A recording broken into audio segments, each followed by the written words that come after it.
آگے اللہ فرماتے ہیں وَإِذَا تُتْلَى عَلَيْهِمْ آيَاتُنَا وَإِذَا اور جب تُتْلَى تلاوت کی جاتی ہے علیہم اوپر ان کے آیاتنا ہماری آیتیں کفار کے سامنے جب قرآن مجید کی ہماری آیتیں تلاوت کی جاتی ہیں بینات واضح کا مطلب یہ ہے کہ ان میں کوئی ایسی بات نہیں جو سمجھ میں نہ آنے والی ہو، جس میں کوئی بہت بڑا فلسفہ بیان کیا گیا ہو، بڑی کھلی کھلی اور موٹی موٹی اور صاف صاف آیتیں ہیں، بڑی واضح ہیں جو فوراً سمجھ میں آنے والی ہیں۔ قال الذین لا یرجون لقاءنا قال الذین وہ لوگ کہتے ہیں لا یرجون، کون سا فعل ہے لا یرجون؟ مضارع منفی ہے، رجا کہتے ہیں امید کو، اردو میں استعمال ہوتا ہے یہ لفظ رجائیت پسند، جو ہر چیز کا مثبت پہلو دیکھے، پر امید رہے۔ لا یرجون جو امید نہیں رکھتے لقاءنا ہماری ملاقات کی، کیا مطلب؟ جن کا آخرت پہ یقین نہیں ہے، وہ لوگ جن کا آخرت پہ یقین نہیں ہے ان کے سامنے جب ہمارے قرآن مجید کی آیتیں تلاوت کی جاتی ہیں تو وہ کہتے ہیں ایتے بقرآن غیر ھذا، لا بقرآن قرآن غیر ھذا اس قرآن کے علاوہ کوئی دوسرا قرآن، جس سے ایک تو یہ بات معلوم ہوئی کہ کفار مکہ یہ سمجھتے تھے کہ نبی صلی اللہ علیہ وسلم خود قرآن مجید لکھتے ہیں، خود بناتے ہیں قرآن مجید، اس لیے انہوں نے نبی صلی اللہ علیہ وسلم سے دو مطالبے کیے۔ ایک مطالبہ تو یہ تھا کہ اے محمد صلی اللہ علیہ وسلم اس قرآن کی جگہ کوئی دوسرا قرآن لاؤ، یہ تو بڑا سخت قرآن ہے، اس کے احکام بڑے سخت ہیں، اس میں تھوڑی نرمی ہونی چاہیے، اتنا سخت قرآن جو ہے پڑھ کے ہمیں ڈر لگتا ہے۔ ابھی پچھلے ہفتے ہمارے ایک بھائی نے مجھے پرنٹ لا کے دیا تھا، ڈچ کی پارلیمنٹ کا ایک ممبر ہے، اس نے مطالبہ کیا ہے کہ اس قرآن پہ پابندی لگانی چاہیے، اس لیے کہ یہ قرآن دہشت گردی سکھاتا ہے،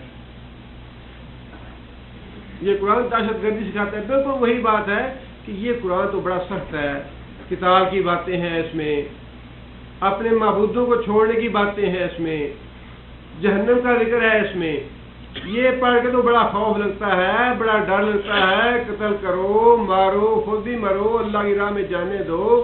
یہ قرآن تو قتل و غارت سکھاتا ہے، لہذا یہ قرآن چھوڑ کے کوئی اور قرآن بنا کے لاؤ ہمارے پاس، اس کو ہم مانیں گے۔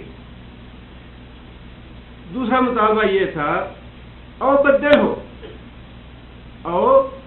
ہو، اور اگر تمہیں یہ سارے کا سارا قرآن تبدیل نہیں کرنا چاہتے، اس قرآن کو چھوڑ کے کوئی نیا قرآن نہیں لانا چاہتے، اور بدل ہو تو پھر اس کی کچھ آیتیں بدل دو، جہاد کی آیتیں نکال دو، توحید کی آیتیں نکال دو، جہنم والی آیتیں نکال دو،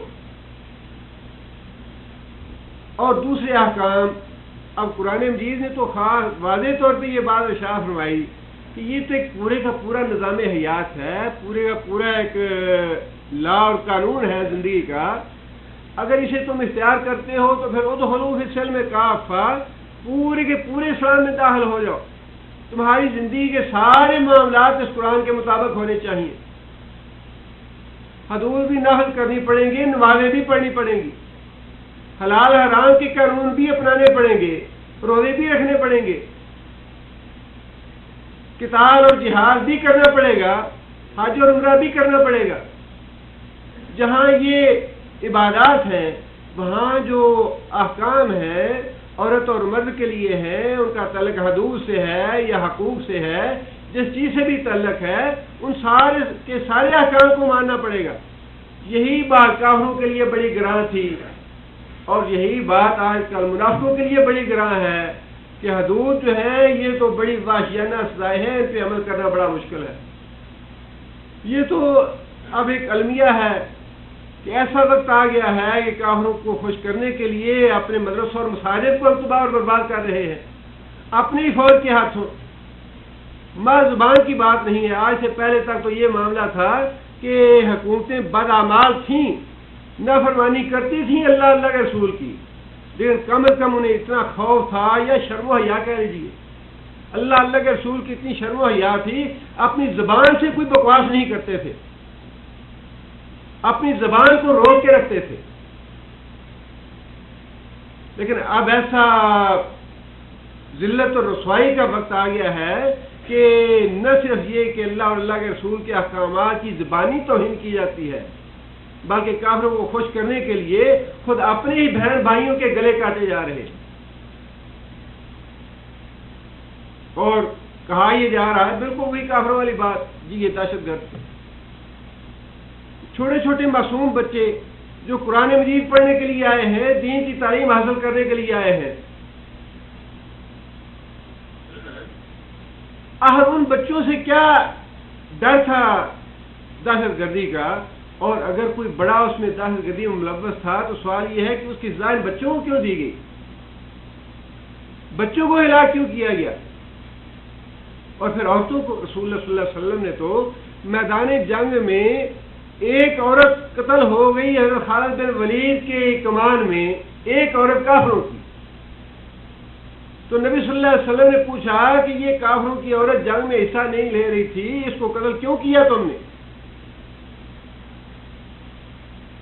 ایک جان, وہ بھی کافروں کی, وہ بھی دوران جنگ. آپ اندازہ کیجئے دوران جنگ ایک عورت قتل ہو جاتی ہے جو جنگ میں حصہ نہیں لے رہی. رسول اللہ صلی اللہ علیہ وسلم نے اس کا بھی مواخذہ کیا اپنے لوگوں سے, کمانڈر ان چیف سے مطالبہ کیا کہ تم یہ بتاؤ کہ یہ عورت قتل کیوں ہوئی ہے, اسے قتل کرنے کی اجازت نہیں تھی. قتال ان کے لیے ہے جو جنگ کر رہے ہیں مسلمانوں کے خلاف, حالانکہ جنگ کا نمائندہ ہے. اور کجا یہ کہ مدرسے اور مسجد کے اندر سینکڑوں کے حساب سے طالبات ہیں, طلباء ہیں, اور ان کو وہاں بیٹھے بیٹھے ہلاک کر دیا جائے.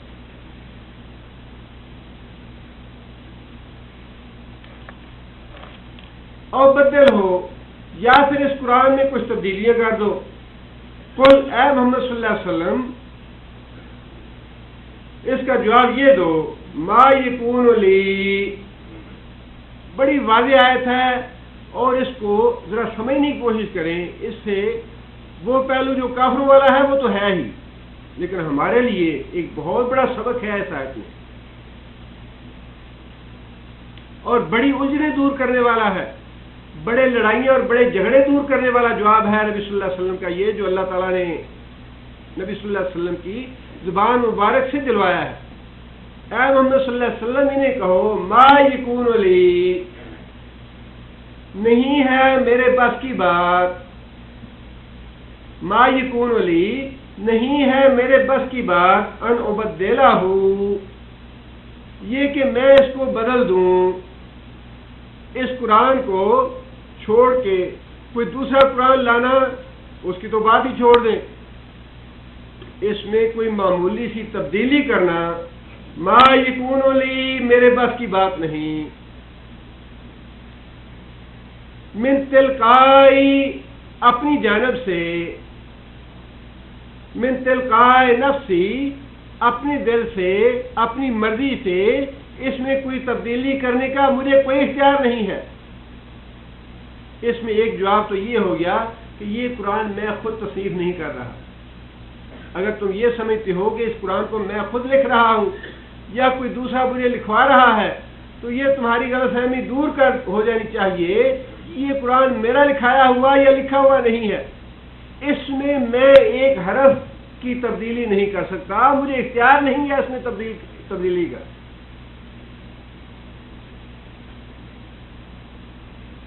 ان اتبع الا ما یوحى, ان اتبع, نہیں پیروی کرتا میں, الا مگر, ما یوحى, اس چیز کی جو میری طرف واحد کی گئی, جو میری طرف واحد کی گئی,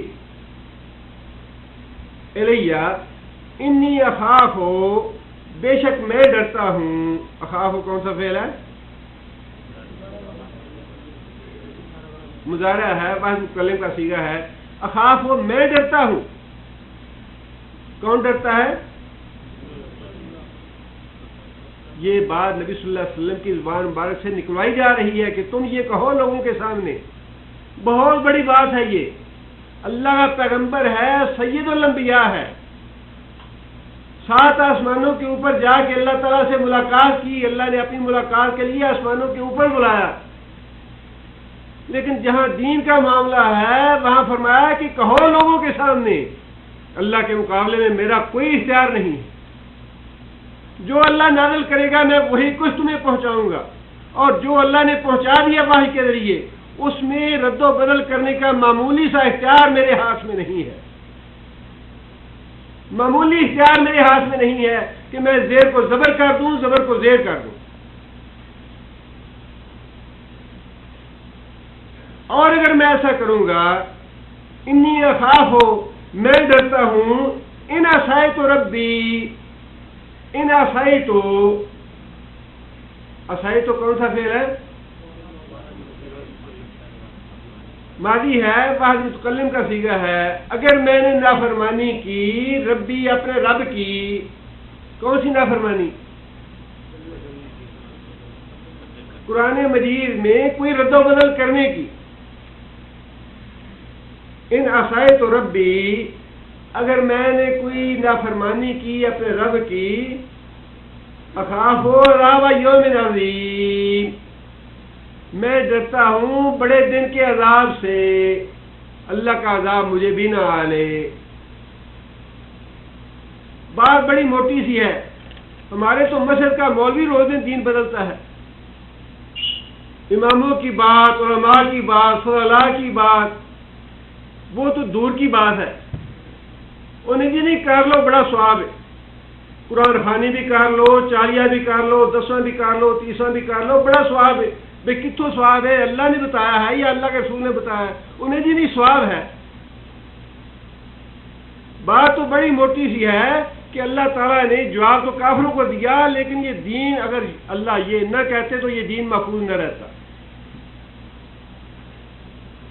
جو علماء سو ہیں یا جو امت میں منافق لوگ ہیں وہ تو چیلوں اور کبوں کی طرح اس کو ادھیڑ پدھیڑ کے رکھ دیتے ہیں قرآن کو یا دین اسلام کو. لیکن اللہ نے نبی صلی اللہ علیہ وسلم کی زبان بارک سے نکلوا دیا کہ اے محمد صلی اللہ علیہ وسلم تم کہو کہ مجھے ذرا برابر بھی اختیار نہیں ہے اس بات میں کہ میں دین کی ایک چھوٹی سی بات کو بھی بدل دوں. یہ جو مسئلے نئے نئے آ جاتے ہیں انہیں جی نہیں کوئی بات نہیں ہے. اب نبی صلی اللہ علیہ وسلم کے زمانے میں نماز سے پہلے کبھی درود نہیں پڑھا گیا. یہ جتنے بھی رسمیں ہوتی ہیں، خواہ وہ شادی بیاہ کی رسمیں ہیں یا وفات پہ رسمیں ہیں یا عام زندگی کے ناز و نخرے ہیں، نبی صلی اللہ علیہ وسلم کے زمانے میں نہیں تھے. اسی لیے جو علماء سختی کے ساتھ ان باتوں سے منع کرتے ہیں کہ جو اللہ نے کہا، جو اللہ کے رسول نے کہا وہ کرو، جو نہیں کہا نہ کرو، ان علماء کا موقف اس لیے درست ہے کہ اگر اس میں ڈھیل دی جائے تو یہ دین محفوظ نہ رہے. اگر اس پہ سختی سے کار بند نہ ہوا جائے، نہیں جی نہیں یوں بھی جائز ہے یوں بھی جائز ہے، اس میں بھی کوئی حرج نہیں، اس میں بھی کوئی حرج نہیں، یہ تو لا الہ ہاؤلا ولا الہ ہاؤلا والی بات ہے کہ نہ ادھر کے رہے نہ ادھر کے رہے. اور اس پہ اتنی ریئیکشن اور رد عمل ہوتا ہے. اچھا جی اس کا مطلب یہ ہے کہ تسی امامہ نہیں منتے. فوراً پہلی زبان سے بات ہی یہ نکلتی ہے، اچھا جی تسی گستاخ ہو نا بعد وہ تو اتنے بڑے عالم ہیں تم ان کو نہیں مانتے. بھئی دین کا معاملہ ہے اور دین تو کھلا کھلا ہے، قرآن بھی کھلا ہے اور حدیث بھی کھلی ہے. گمراہی کا کوئی راستہ چھوڑا نہیں اللہ کے رسول نے. جو آدمی سیدھے راستے میں چلنا چاہتا ہے، کیا رسول اللہ صلی اللہ علیہ وسلم کو اللہ تعالیٰ نے اسوہ نہیں کہا کہ تمہارے لیے مثال ہے، تمہارے لیے نمونہ ہے؟ کوئی واللہ ایسی کوئی بات جب حدیثیں پڑھتے ہیں اور جب نبی صلی اللہ علیہ وسلم کی حیات طیبہ کا مطالعہ کرتے ہیں تو ایسے لگتا ہے کہ صحابہ کرام پہ اللہ کروڑ کو رحمت فرمائے، زندگی کا کوئی ایسا مسئلہ نہیں جو انہوں نے چھوڑ دیا ہو پوچھنا، ہر بات پوچھ کے چھوڑی نبی صلی اللہ علیہ وسلم سے۔ یا اللہ، ایک آدمی ہے کہنے لگا یا رسول اللہ جس کے پاس مال نہیں وہ صدقہ کیسے کرے؟ نبی صلی اللہ علیہ وسلم فرمایا اچھا وہ یوں کر لے۔ اچھا یا رسول اللہ جو یہ نہ کرے وہ کیا کرے؟ اچھا وہ یوں کر لے۔ اچھا یا رسول اللہ جس کے پاس یہ بھی نہ ہو وہ کیا کرے؟ ایک ہی حدیث میں صحابی نے 3-4 مسلسل سوال کیے، نبی صلی اللہ علیہ وسلم بتاتے رہے کہ جس آدمی کے پاس صدقہ کرنے کے لیے کچھ نہیں وہ یہ کر لے۔ اب وہ صحابی پہ بھی اللہ تعالیٰ رحمت فرمائے، یا رسول اللہ جس کے پاس یہ نہیں وہ کیا کرے؟ اچھا وہ یہ کر لے۔ اچھا یا رسول اللہ جس کے پاس یہ نہیں وہ کیا کرے؟ اچھا وہ یہ کر لے۔ یا رسول اللہ جس کے پاس یہ نہیں وہ کیا کرے؟ آخر پہ رسول اللہ صلی اللہ علیہ وسلم نے فرمایا کہ جس کے پاس یہ بھی نہیں وہ 2 رکعتیں نماز پڑھے۔ یہ تو کوئی ایسا آدمی نہیں ہے جو 2 رکعت نماز نہ پڑھ سکے، جس کے پاس کچھ بھی نہیں ہے صدقہ کرنے کے لیے، فرمایا وہ 2 رکعت نماز پڑھ۔ کوئی بات ایسی ہے نہیں جس کو دین میں چھوڑا گیا ہو۔ الیوم اکملت لکم دینکم، آج میں نے تمہارا دین مکمل کر دیا ہے اور قیامت تک کے لیے کر دیا ہے۔ لڑائی کس بات کی، جھگڑا کس بات کا؟ بات بڑی سیدھی سی ہے کہ رسول اکرم صلی اللہ علیہ وسلم کا کلمہ پڑھا، اشہد ان لا الہ الا اللہ واشہد ان محمدا عبدہ ورسولہ، اللہ کے رسول اور اللہ کے بندے تو محمد صلی اللہ علیہ وسلم ہے۔ اب دین میں دوسروں کے احکام کیسے چلیں؟ دوسروں کی اتباع واجب کہاں سے ہو گئی؟ اگر کوئی اللہ نے بتایا یا اللہ کے رسول نے بتایا یا کسی کا نام لیا تو وہ بتانا چاہیے۔ اللہ کا رسول تو یہ کہتا ہے کہ مجھ کو بھی اختیار نہیں اس بات کا کہ میں اس دین میں اپنی مرضی داخل کر سکوں کہ چلو یوں بھی کر لو۔ کتنے مواقع ایسے ہیں نبی صلی اللہ علیہ وسلم سے مسئلہ پوچھا گیا اور نبی صلی اللہ علیہ وسلم نے اس مسئلے کے جواب میں خاموشی اختیار فرمائی۔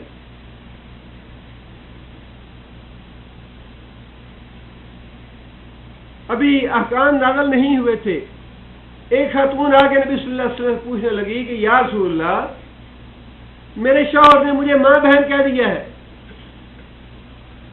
اب زمانہ جاہلیت کے قانون کے مطابق تو میں حرام ہو گئی اس پہ، ہمارے بال بچے ہیں، ہمارا گھر بار ہے، غصے میں آ کے اس نے بات کہہ دی، مجھے آپ بتائیے کہ کیا میرا گھر برباد ہو گیا ہے یا باقی ہے؟ اب نبی صلی اللہ علیہ وسلم اپنے پاس ایک جواب کیسے دے دیں؟ یہ تو ہم جیسے نااہل نالائق اور جو علم سے بالکل عاری ہیں وہ سمجھتے ہیں جی میں نے جواب نہ دیا تو شاید میری توہین اور بےعزتی ہو جائے گی، انہیں جی نہیں چلو یوں کر لو۔ یہی یہ نبی صلی اللہ علیہ وسلم نے قیامت کی نشانیوں سے بتایا کہ قیامت کے قریب یوں ہوگا، نالائق لوگ، جاہل لوگ خود بھی گمراہ ہوں گے، دوسروں کو بھی گمراہ کریں گے، خود بھی وہ جاہل ہوں گے، بے علم ہوں گے، لیکن لوگوں کو مسئلے بتا کے گمراہ کریں گے۔ یہ قیامت کی نشانیوں میں سے ہے۔ اور اللہ تعالیٰ نے اس عورت کی بات قرآن مجید میں نقل فرما دی، سمع اللہ قول التی تجادلک، اللہ نے بات سن لی اس عورت کی، تجادلک جو تو اسے جھگڑا کر رہی تھی۔ کتنا اچھا لفظ اللہ نے استعمال کیا۔ جھگڑا کیوں کر رہی تھی؟ جھگڑا اس لیے کر رہی تھی کہ نبی صلی اللہ علیہ وسلم کچھ بتا نہیں رہے تھے اور وہ عورت بے چین ہے، مضطرب ہے، یا رسول اللہ بتائیے مجھے، بتاتے کیوں نہیں؟ اللہ کا نبی کیسے بتائے، کیوں بتائے اللہ کا نبی؟ اللہ کا نبی تو کہتا ہے کہ اس دین میں نے معمولی سی تبدیلی کر دی، مجھے اللہ کے عذاب سے ڈر لگتا ہے، کہیں اللہ کا عذاب نہ آ جائے مجھ، اللہ مجھ سے سوال نہ کر لے، اللہ مجھے پکڑ نہ لے۔ دین کا معاملہ ہے، اللہ معاف کرے ہم نے تو اسے کھیت تماشا سمجھ رکھا ہے۔ اچھا فلاں اتنی مرتبہ پڑھ لو یہ ثواب ہوگا، فلاں کر لو یہ ثواب ہوگا، فلاں کرو یہ ہو جائے گا، فلاں کرو یہ ہو جائے گا۔ سارے مسئلے، ساری باتیں اپنے پاس سے بنائی ہوئی ہیں، اپنے پاس سے گھڑی ہوئی ہیں اور ڈر بھی نہیں لگتا اللہ۔ اس لیے نبی صلی اللہ علیہ وسلم نے فرمایا کہ میں تم میں سے سب سے زیادہ اللہ کو جانتا ہوں، اللہ کی معرفت مجھے ہے سب سے زیادہ، اور میں تم میں سے سب سے زیادہ اللہ سے ڈرنے والا ہوں۔ جتنا انسان اللہ کے قریب ہوگا اتنا اللہ سے زیادہ ڈرے گا، جتنا اللہ سے دور ہوگا اتنا اللہ سے بے خوف ہو۔ خوف اسی انسان کے دل میں نہیں ہے جو اللہ کو بھولا ہوا ہے، جو اللہ سے غافل ہے۔ رسول اکرم صلی اللہ علیہ وسلم تو وہ ہیں جن کے بارے میں اللہ نے قرآن مجید میں بھی فرما دیا کہ اے محمد صلی اللہ علیہ وسلم ہم نے تمہارے اگلے پچھلے سارے گناہ معاف کر دیے.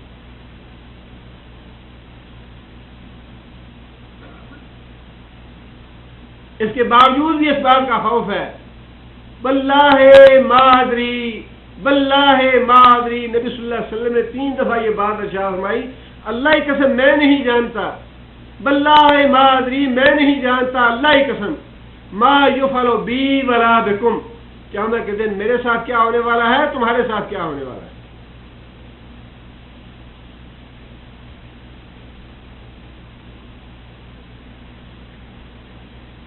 دین کے معاملے میں کم از کم ہر باشعور آدمی اتنا تو کر سکتا ہے. ٹھیک ہے ہر آدمی عالم نہیں ہے, ہر آدمی فاضل نہیں ہے, لیکن اتنی تو سمجھ ہے کہ ہم نے کلمہ یہ پڑھا ہے کہ اللہ ہمارا الہ ہے اور محمد صلی اللہ علیہ وسلم ہمارے رسول ہے.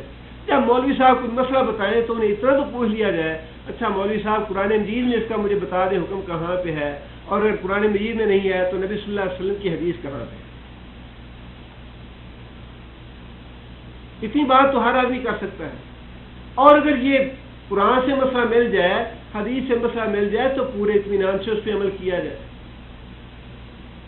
اور اگر بات یہ ہوگی کہ ہماری مسلک میں یہ بات ہے, ہمارے علماء کا فتویٰ یہ ہے, ہمارے بزرگ یوں کہتے ہیں, تو پھر اس آیت کو اپنے سامنے رکھیے جو اللہ تعالیٰ نے نبی صلی اللہ علیہ وسلم کی زبان مبارک سے نکلوائی ہے کہ اے محمد صلی اللہ علیہ وسلم آپ انہیں کہیں کہ میرے اختیار میں یہ بات نہیں ہے کہ میں اس دین کا ایک لفظ بھی بدل سکوں, اس قرآن میں معمولی سا رد و بدل بھی کر سکوں, اور اگر میں نے یہ اللہ کی نافرمانی کی تو مجھے بڑے دن کے عذاب سے ڈر لگتا ہے کہ اللہ کا عذاب میرے اوپر بھی نہ آئے. اس کے بعد کوئی کسر باقی رہ جاتی ہے. اتنے اس کے پہلو ہیں, اتنے اس بات کے پہلو ہیں کہ انسان اگر سمجھنا چاہے, آپ چلیے مان لیا جی اماموں کا مقام بہت بڑا ہے, محدثین کا مقام بہت بڑا ہے, علماء فضلاء کا مقام بہت بڑا ہے, انبیاء کے وارث ہیں علماء فضلاء, لیکن ایک امام ہے یا ایک محدث ہے یا ایک عالم اور فاضل ہے, اس کے بارے میں آپ یہ کہہ دیں جی میں نہیں جانتا یہ عالم کون ہے یا امام یا محدث کون ہے یا امام بخاری کو میں نہیں جانتا کون ہے. کیا فرق پڑے گا اس سے؟ آپ کے ایمان میں ذرہ برابر فرق نہیں پڑے گا. 4 امام ہیں ساری دنیا میں معروف ہے اور ان کی فقہ بڑی معروف ہے. آپ یہ کہہ دیں جی میں نہیں جانتا امام ابو حنیفہ کون ہے, امام مالک کون ہے, امام شافعی کون ہے, امام احمد بن حنبل کون ہے. زیادہ سے زیادہ جو بات ہوگی وہ یہ ہوگی کہ یہ آدمی کتنا جاہل ہے, یہ آدمی کتنا اسلامی تاریخ سے ناواقف ہے کہ ان ائمہ کرام کی اتنی خدمات ہیں دین کی اور ان سے بھی یہ واقف نہیں ہے. زیادہ سے زیادہ یہی بات ہوگی. کوئی آدمی آپ کو یہ فتویٰ نہیں دے گا کہ یہ آدمی دائرہ اسلام سے خارج ہو گیا. کوئی آدمی یہ نہیں کہہ سکتا یا یہ فتویٰ نہیں دے سکتا کہ یہ آدمی جو اماموں کو نہیں جانتا یہ دائرہ اسلام سے خارج ہو گیا ہے. کوئی آدمی یہ فتویٰ نہیں دے گا. لیکن محمد صلی اللہ علیہ وسلم کا معاملہ ایسا ہے کہ جس آدمی کی زبان سے یہ بات نکل جائے شعوری طور پہ یا لاشعوری طور پہ کہ میں نہیں جانتا محمد صلی اللہ علیہ وسلم کون ہے, وہ کافر ہے, دائرہ اسلام سے خارج. اس سے بڑی بات اور کیا ہو سکتی ہے؟ جڑے وائی تو کوئی بات ہی نہیں ہے. محمد صلی اللہ علیہ وسلم اللہ کا رسول ہے, ہم نے ان کا کلمہ پڑھا ہے, وہ جو بات کہیں آنکھیں بند کر کے آنکھیں نیچی کر کے اس پہ عمل کرنا واجب ہے, فرض ہے. اور نبی صلی اللہ علیہ وسلم کے بعد کوئی آدمی ایسا نہیں ہے جس کی بات کو آنکھیں بند کر کے قبول کیا جا سکے. جب تک اس کے پاس اللہ اور اللہ کے رسول کی اتھارٹی نہیں ہوگی یا سند نہیں ہوگی کہ اللہ نے قرآن میں یہ بات ارشاد فرمائی, نبی صلی اللہ علیہ وسلم نے حدیث میں یہ بات ارشاد فرمائی, اس کے بارے میں آئمہ نے خود یہ کہا ہے کہ اس کو دیوار پہ دے مارو یا پاؤں سے ٹھوکر مار دو, اس کو بات اس قابل نہیں اس کو قبول کیا ہے.